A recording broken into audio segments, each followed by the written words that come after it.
Good morning, Grace Church. How are you? Good? It's hard to follow that act. We're going to try. I was supposed to have a little angel up here. My 3-year-old daughter, Jane, is in the preschool, but she was sick this morning, so she's mad. She's watching online and frustrated. Well, yeah, you want to give it up for the teachers of the preschool who...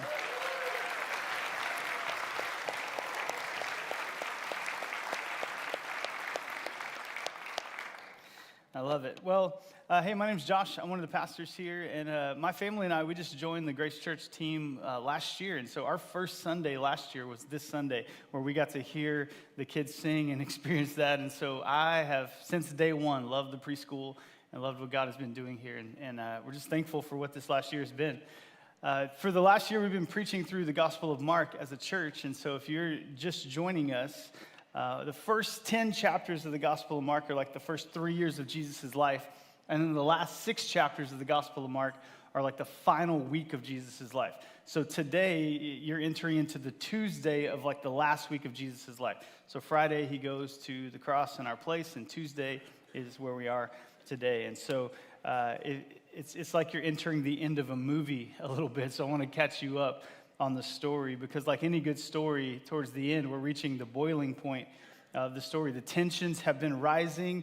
There have been moments of conflict here and there, but we are at the moment where Jesus is having the great face-off with the religious leaders of the day. And there's been confrontations, but really we're down to the point where it's about to all happen. And it's primarily because the main character, Jesus, keeps causing problems. Or to use Taylor Swift's lyrics, Jesus walks in and he's like, "It's me. Hi, I'm the problem. It's me." Anybody? No? Just a few Swifties out there? Okay. I thought that was worth the risk. Just to see how many of you are, and the rest of you have lost all respect for me. I get that. That's why it was a risk. I knew, but I was going for it. So yeah, next time you listen to Taylor Swift, you're gonna be like, "That's about Jesus. He's the problem. It's him." Yeah. So he is actually the problem, and his primary problem is that he keeps acting, teaching, communicating, leading with this authority and this power, and people don't know what to do with it. So just a brief overview. Mark chapter 1, the demons confront Jesus, and he casts them out, and they obey him, and the crowd says, "Who is this that has authority?" Mark 1:27, right out of the gate, Jesus has authority. Mark chapter 2, Jesus tells a paralyzed man, "Your sins are forgiven." Massively wrong thing to say. Like, you can't say that in the world, and yet Jesus does it. Who is this that teaches with authority? Mark chapter 3, he heals on the Sabbath, and they say you can't do that, and Jesus says, "I'm the Lord of the Sabbath." Whoa, it's me. Hi, I'm the problem. Like, it's not stopping. Mark 3, he does it. Mark chapter 4, the disciples are caught in a storm when Jesus is asleep. They wake him up. Jesus wakes up, tells the waves and the wind to peace, be still, and the nature, the laws of nature obey him. He has authority. Mark chapter 5, he goes into the house where this little girl has been sick and she passes away, and Jesus tells a dead little girl, "Get up, wake up, little girl," and she wakes up.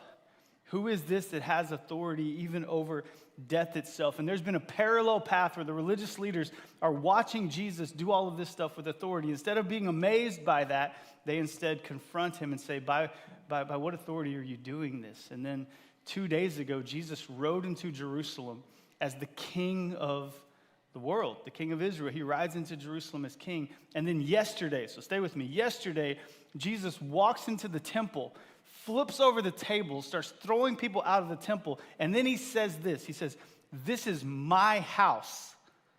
What? This is my house, and my house shall be a house of prayer for the nations, and you have made it into a den of robbers. So yesterday, he called the temple his house. So yes, there is drama. So the next interaction we are about to read is the most, it makes total sense. It's the most obvious end game based on the scenario we've been facing. So Mark chapter 11, if you have a Bible, in verse 27, we're going to pick up the story where the great confrontation happens. This will be on the screen as well. Mark 11, verse 27, it says this. It says, "They arrived again in Jerusalem," so the disciples and Jesus show back up into town. "And while Jesus was walking in the temple courts, the chief priests, the teachers of the law, and the elders came to him." So this is like a triage of leaders. They come to him. And they say, "By what authority are you doing these things?" they asked. "And who gave you this authority?" And Jesus replied, "I will ask you one question. Answer me, and I'll tell you by what authority I'm doing these things. John's baptism, was it from heaven or was it from human origin? Tell me."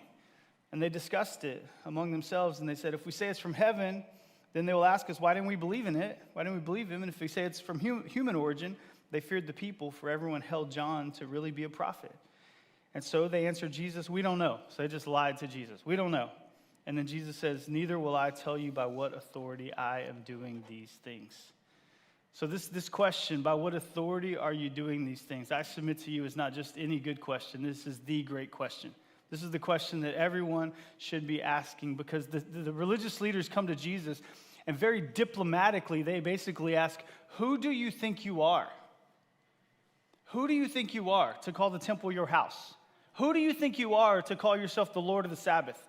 Who do you think you are to walk around teaching with authority?" Because rabbis and religious leaders, they all had the same rhythm where they used the previous religious leaders' authority as their own. They borrowed authority, and that's how they operated. So they would say, "You've heard it said from Rabbi Gamaliel, and here I say to you." And so they were always borrowing authority, and Jesus comes along and he does the opposite. Jesus says, "You've heard it said, but I say to you. You've heard it said, don't murder, but I say to you, don't even harbor anger in your hearts.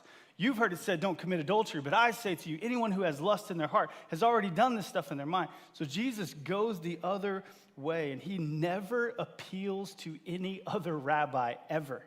He never does it.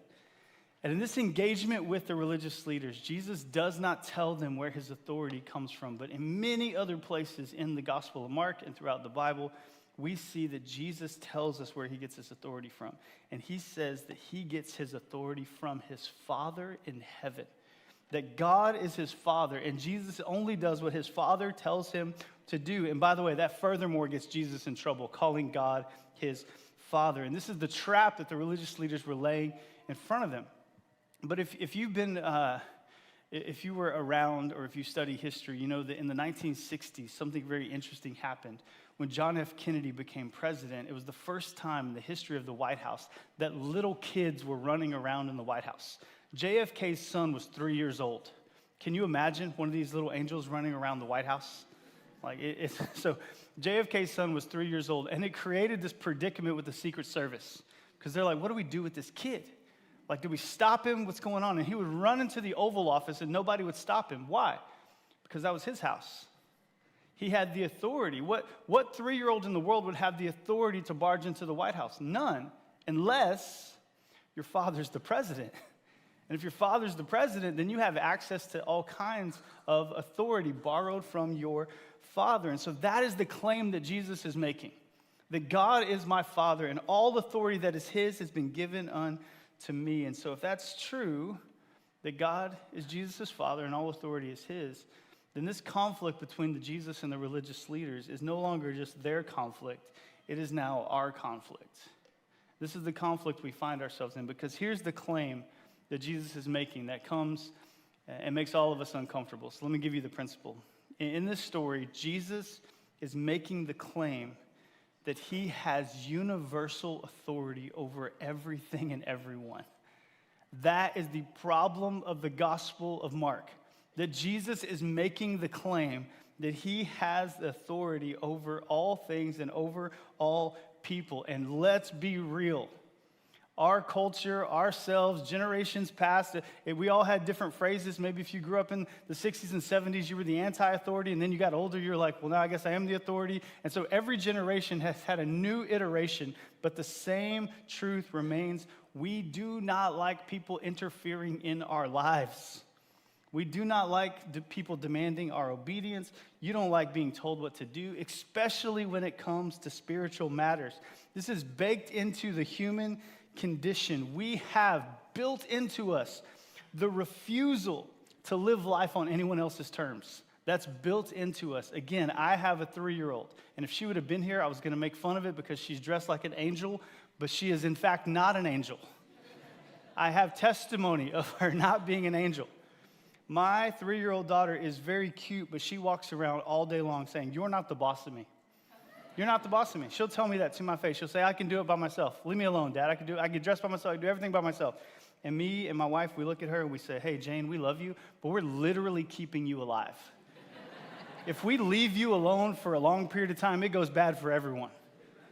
And guys, I'm not lying. Yesterday, my daughter told me, she said, Dad, I am the judge of all things, not you. She told me that to my face. Listen, that is not a learned behavior. Amy and I do not walk around the house going, I am the judge of all things. You are not the boss. She did not learn that. That is inside of her. If you're in the front 2 rows, you know they are little kings and queens from the beginning of time. And it's cute. It's cute when a 3-year-old acts like a king or queen. It's cute. But in some ways, do we not as adults have a more philosophical, sophisticated version of our 3-year-old's behavior? We do. And the slogans abound. Like go into Home Goods and look at the coffee mugs. Like the slogans abound. Be true to yourself. Follow your heart. You do you. Live your truth. You are the key to unlocking your great future. That is everywhere. This is normal and assumed in our story that no one should stop you from pursuing your best life, that you are the center of your universe, that you can manifest your best life. If you just think it, you believe it, you can just speak your future into being. That feels like the same thing my 3-year-old's doing, just in a more mature version. But that's what's happening to us. That's the air we breathe. Sociologist Robert Roberts, he writes about this, and he says this. He says, we've been led to believe, we've even been educated into this belief, that the self is sacrosanct. The self is sacrosanct, meaning that God used to be the one that was sacred, but now the self is. Just as in earlier time it was thought never fitting to deny God, now it seems never fitting, never right to deny oneself. That the self is sacrosanct, that we are now so valuable and so important that ourselves cannot be interfered with. Ourselves are beyond alteration. Ourselves are beyond criticism. This is the doctrine of our day. And we subtly and not so subtly have our belief systems, and we reign supreme as judge and jury over our lives. We have autonomy over all things. And here comes Jesus, claiming to have authority over all things and all people, claiming to know the best way for you to do everything. He claims this. C.S. Lewis, the great philosopher, writes about this before he became a Christian. He writes in his biography called Surprised by Joy. He calls Jesus the transcendental interferer. The transcendental interferer. Basically, C.S. Lewis said, this spiritual being kept messing with me. He kept interfering in my life. And none of us want to be interfered with. None of us want to be told what to do. Basically, all of us look to God and say, God, I'm the judge of all things, not you. That's our functioning default. And here's the real tension of the text. Here's the real reason why 3 religious groups had to get together to confront Jesus. Here's the real reason. Because it will not be long before the authority of Jesus will crash into one of your deeply held beliefs. It will not be long. And those religious leaders had been watching Jesus for 3 years, and little by little, the authority of Jesus was crashing into every single one of their deeply held beliefs. So they come before him and they say, who do you think you are? Why do they say that? Because Jesus is offering them a different world, and the world only made sense when they were right. Jesus claimed to be right about all things, but in the real world, the world only makes sense when we're right. The world only makes sense when we're in charge. The world only makes sense when we have control. That's how we survive. I don't know if you know that or not, but the world makes sense when you're right. Ask your spouse. They'll tell you. That's how you fight. Look at my way of doing things. And so this morning, the invitation's pretty simple. I'm asking all of us, myself included, to consider a world in which Jesus is right about everything. To consider a world in which Jesus knows more than you. To consider a world in which Jesus and Jesus alone can lead you to the flourishing and joy and peace that you most want. Now, if you and I are bold enough to consider this world, then right away we have to make a decision. Right away, be true to yourself, follow your heart, live your truth. Right away, all of a sudden, those go from being cute sayings to dangerous lies. Right away, those things go from the freedom that you think is available to the bondage that is keeping you enslaved. Now, that's the tension of the text, because the Bible teaches that nothing sums up the heart of sin better than the phrase, be true to yourself. Nothing sums up sin better than that. So that coffee mug that your coworker's about to give you at the White Elephant gift exchange is a lie from the pit of hell. So you say thanks, and you smile, and you enjoy the peppermint and all the stuff that's inside of it, and you go home and you go, you're lying to me. It's a nice cup. I'm going to drink out of it. But these are lies.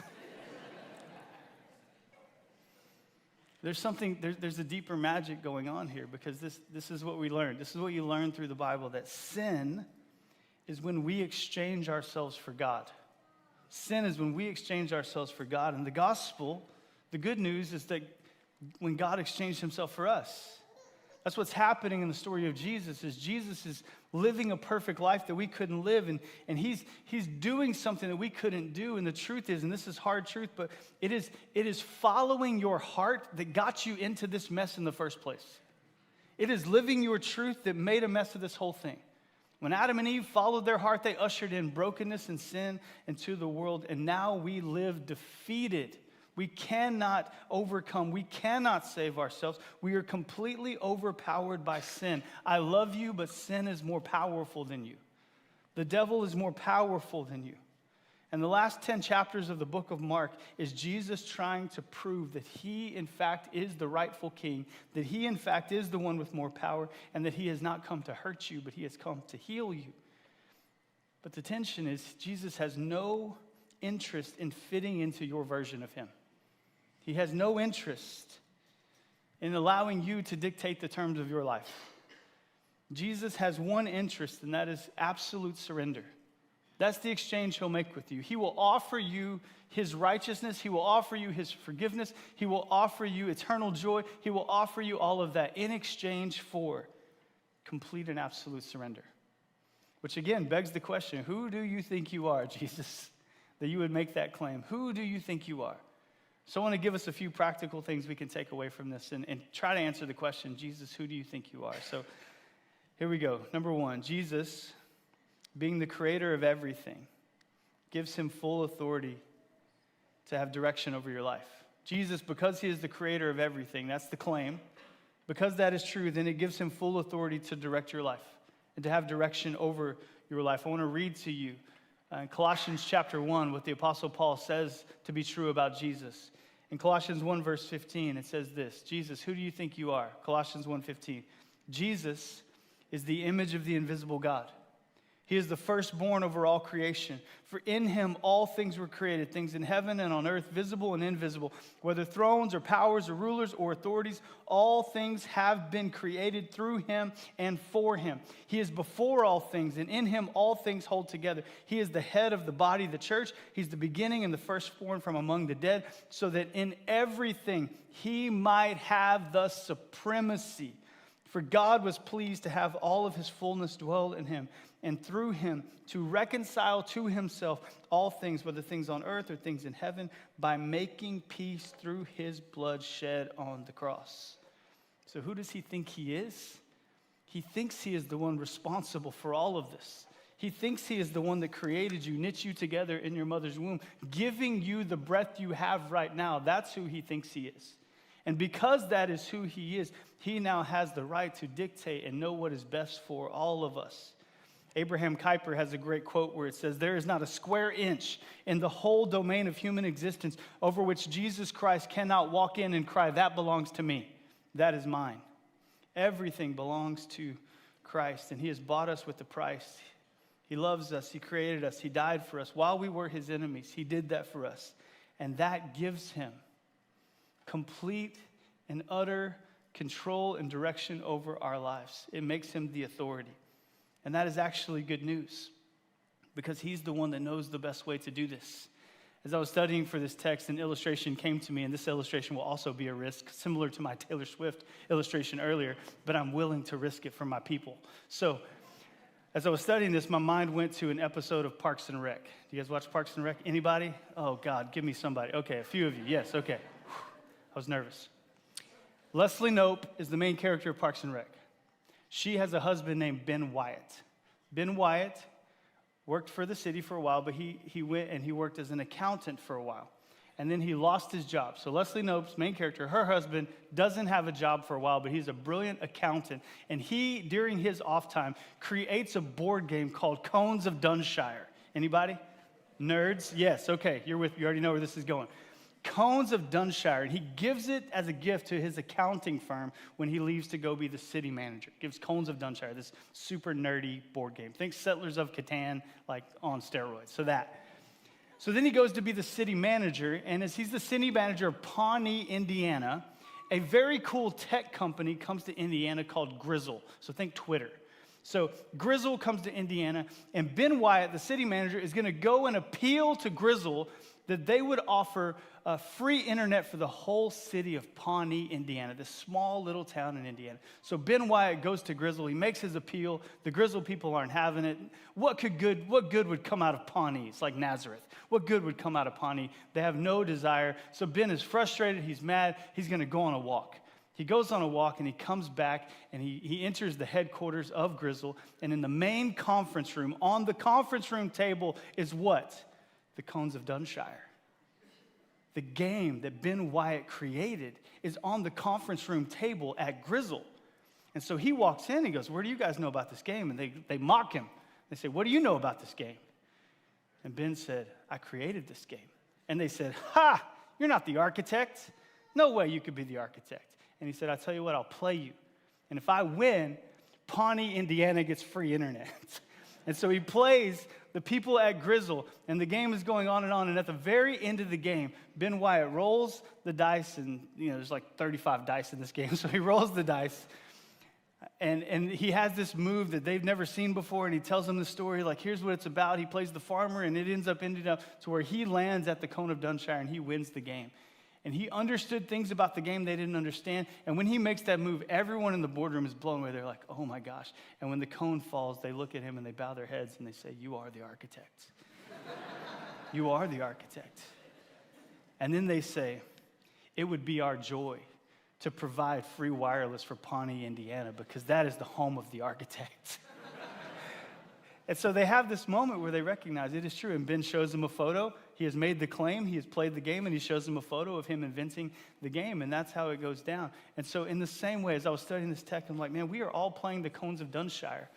And none of us recognize the architect is among us trying to be helpful. Jesus is the great architect, knows the best way for us to structure our life. He knows the best way for us to do life.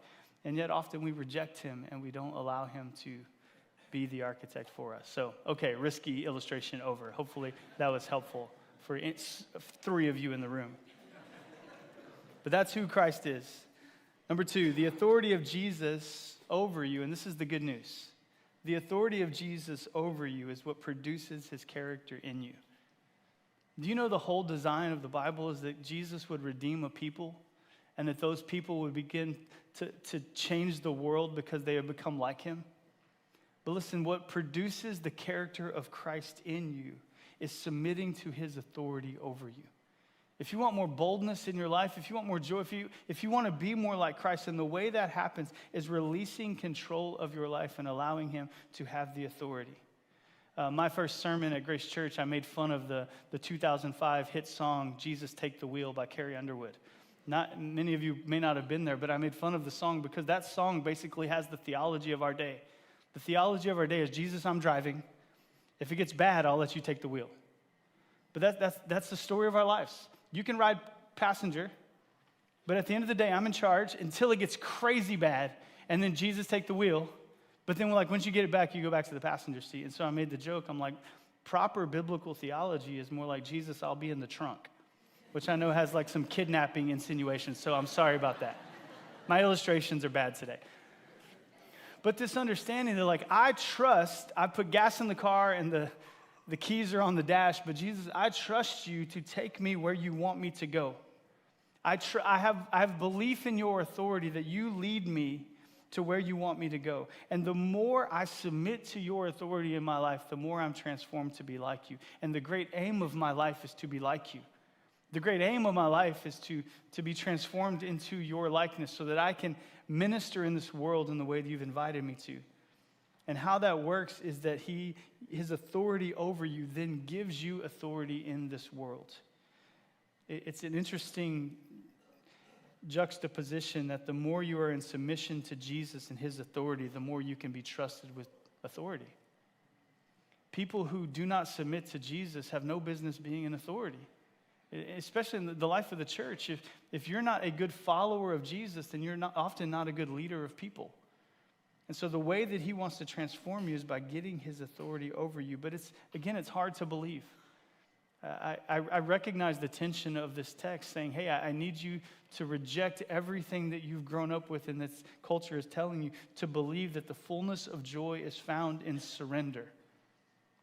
The fullness of joy is found in taking your hands off the steering wheel of your life. I recognize that is hard, but that is the truth, that when you surrender to God, he will show you his power. When you give your life over to Christ, he will show you who he is.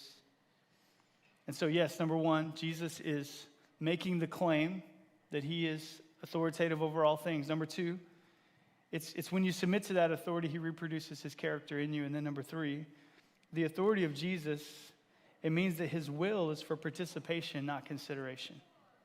What's happening in Jesus going into Jerusalem as king is that he is forcing the hand of everybody. He's saying, you have to make a choice. You crown me or you crucify me. Those are the two options. I can no longer be a cool moral teacher. I can no longer be just a nice guy. I can no longer be one among many gods. He is forcing his hand, and that makes people uncomfortable. But that means if you're a follower of Jesus, the Bible is not a suggestion book for you. There are 1,050 commands in the New Testament, and none of those are if you feel like it. Those are all ways for you to flourish. Those are all for the sake of your joy, and I'm not saying that is easy. Even in my own life, I've got stuff in my own life where I need to forgive some people. And Jesus comes to me, he's like, you need to forgive those people. And I'm like, you know what, Jesus? I'm considering that. I tell you what, I've listened to 3 podcasts on forgiveness recently. I just picked up Tim Keller's new book called Forgive, and I will be walking through those. And then by the end of those, Jesus, I will come back to you and let you know how I think about forgiving. I've learned a lot. Man, I'm learning a lot about forgiveness right now, Jesus. It's not the design. He didn't ask me to consider forgiving. He didn't ask me to learn about forgiving. He asked me to forgive. And he is the authority on the matter. If you told your kids, clean your room, and your kids are like, I'm reading a book on cleaning my room. You're like, put away the book and clean your room. I'm learning a lot about cleaning my room. I'm considering it. I'm watching Marie Kondo learning how to fold clothes right now. No, fold your clothes. We don't do it. We don't do it. Jesus is not asking you to consider his commands. He's asking you to submit to his commands. This is why the religious leaders say, who do you think you are? But often we look at the cost of obedience and we think, man, that's too hard. It's too hard to obey. It's too hard to do all this stuff. And I want to put before you, listen, the cost of obedience, it's always better than the cost of disobedience. So I go, man, it's hard to forgive. Well, it's harder not to forgive. The cost of obedience, it's always better than the cost of disobedience. So yes, Jesus is going to come against your deeply held belief. He's coming in mine all the time. He does this. But living under the authority of Jesus means that we are people who think in terms of obedience, not in terms of cost. The religious leaders, they could not pay the cost. But others are being drawn to Jesus. And so here's the principle. When you see what Christ has accomplished for you and you've been so moved by him, that when you see the beauty of his salvation in your life, you joyfully long for the authority of Jesus over your life. When you see what he's accomplished for you, that we're talking about the one who has made the world, set it into motion, and then entered into the story to pay a price that he did not owe for his enemies that actively reject him every day. When you see that and you've been so moved by that, then your natural response is, Jesus, don't only save me, lead me, direct me, tell me how to live, tell me how to flourish, come against me. I know that is a bold prayer, but every day you should be praying, Jesus, come against me and my selfish, home good, drinking coffee mug self. God, help me. Because what's built into me is all of these lies. Jesus, would you help me know the best way? It's hard, but he created you and he has a plan for you. He has defining rights over you. So whatever you're going through, if you're struggling, if you find yourself in trouble, listen, the way out of that is not more of your own belief. The way out of that is surrendering to Jesus and his authority.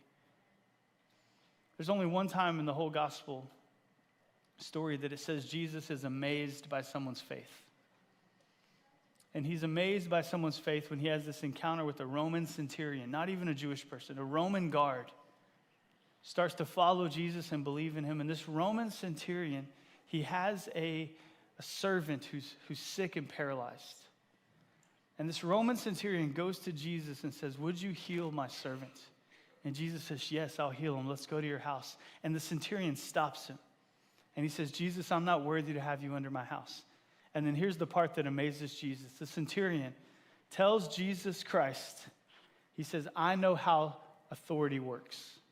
I have 100 people under my authority. If I tell them to go here, if I tell them to go there, they're going to do it. I understand how authority works. So Jesus, you have all authority. You just say the word, and I know my servant will be healed.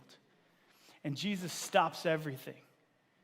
And he says, no one in all of Israel has had as much faith as this person, as this Roman centurion. Then he tells the centurion, go home. Your servant has been healed. Why? Why is Jesus amazed? Because the centurion understood authority. He understood who Jesus was. The centurion didn't come to Jesus and say, who do you think you are to make these claims? The centurion came to Jesus and says, I know who you are. I know you created this whole thing. I know that the wind and the waves obey your words. I've heard that you told a little girl who was dead to get up and like death itself obeyed you. I know that you have power over all things, and so you just say the word, and it is done. And Jesus is blown away by that faith. And that's basically the story of the Gospels, where you have people challenging the authority of Jesus and people surrendering to the authority of Jesus. And that's basically the story in front of us, Grace Church. Will we be more like the religious leaders who question the authority of Jesus and say, who do you think you are? Or will we be like the Roman centurion that says, I know who you are, and I gladly surrender to your authority because you are the creator of all things, and you loved me while I was your enemy. And so I long for your authority over my life because I know that transforms me into your likeness. So Grace Church, this is not bondage. This is freedom. This is for our joy that Jesus makes the claim. And it's for our joy that he lives to be vindicated in that claim by the cross and the resurrection. So Grace, may we be people that believe this truth. And may we live more like the centurion than the religious leaders. Let's pray that we be those kind of people. Father, we thank you so much for your word. God, we know your word challenges us. And Father, there's so many things that are in our culture, in our hearts, that make it hard for us to surrender to Jesus. But I pray that this morning somehow, whatever those things are in our life where we're not letting you be the authority, God, that we would do that. So Father, all across the church this morning, I pray that we would picture that place in our life where we are not surrendering to Jesus. Father, help us in this moment picture that place in our life where we are living like the authority, not you. God, help us right now picture that place in our life where we're considering obeying you, but not actually obeying you. And God, I pray that this morning that we would surrender. We would joyfully surrender because you know what's best. You designed us and you created us. You are the architect. You know what's best. So God, lead us to be brave enough to surrender. Lead us to be bold enough to give our lives over to Jesus. We pray all of this in Jesus' name. Amen.